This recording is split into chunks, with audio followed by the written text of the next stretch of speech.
Hi folks, my name's Fraser from Edinburgh Tours and History.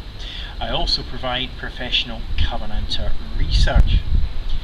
Here in Greyfriars Churchyard, we're in an area known as Covenanter Corner. Churchyard, by the way, is a Scots word for graveyard, and kirk, a church.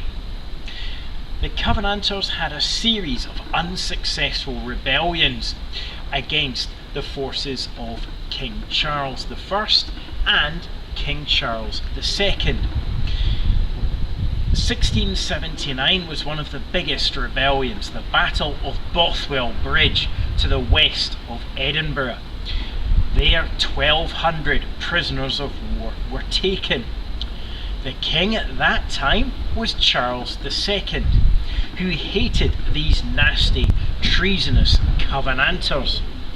He ordered his new Lord Advocate, the most important legal professional in Scotland, a man who would become known as George bloody McKenzie, to punish these Covenanters in any way he saw fit.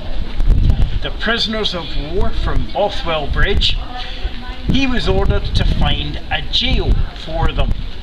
There was no jail to be had. Instead, what was a large field neighbouring the churchyard here, now 2 streets, Forest Road and Bristol Place, was to be used as that jail. The gates you can see ahead of you, this was the entrance to that prison created in 1679. Surrounding the boundary to the field would be red-coated government soldiers. We fought our battles of a Scottish summer back then. June is the month of Bothwell Bridge. These prisoners are dressed in light summer clothing. McKenzie orders that they lie face down without motion in the grassy, dry earthed field. They are given very little rations, only a 1 penny loaf of bread each day, and very little water. The 4th of July arrives, an easy date to remember if you're from the USA. Independence was offered to several of the Covenanters in the jail here. Taken inside Greyfriars Church, very near where we are now. There they were challenged. Were you wrong, and is the king correct all along? Or are you still nasty, traitor-like Covenanters? Many decided they had been wrong. All was forgiven, free to go. The remainder marched back through the gates here, into the jail. November arrives. Those grassy, dry-earthed fields had turned more to mud than grass, and McKenzie knew it. He reduced their rations by 50%. He gave further orders. If any of the prisoners move even an inch, their neighbour is to be shot dead. Many Edinburgh residents took pity upon the Covenanter prisoners, would enter the gates here, ignoring the bad language directed towards them by the king's soldiers, and provide extra meat and water for the prisoners.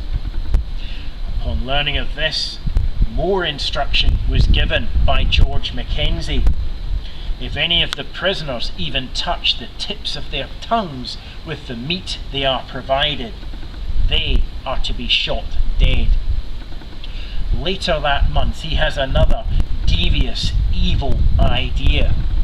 McKenzie decides that 257 prisoners would be marched back from the gates here, not to freedom, but 500 miles south to London, to be boarded onto a ship called the Crown. For a group of men not believing in the ways of a person who would wear such an item upon his head, it was very much pressing home the point.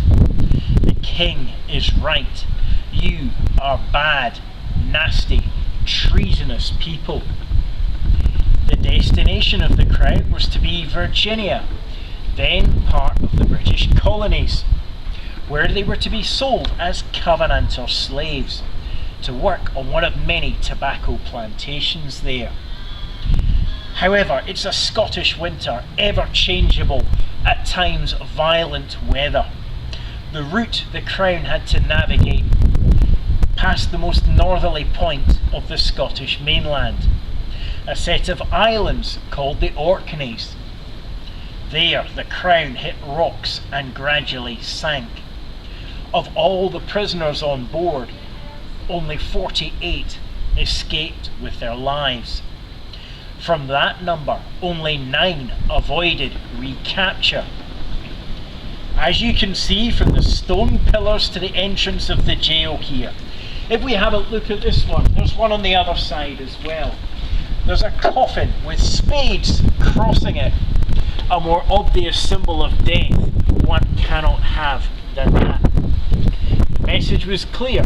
Upon entering the gates here, you are highly unlikely ever again to come out with your life.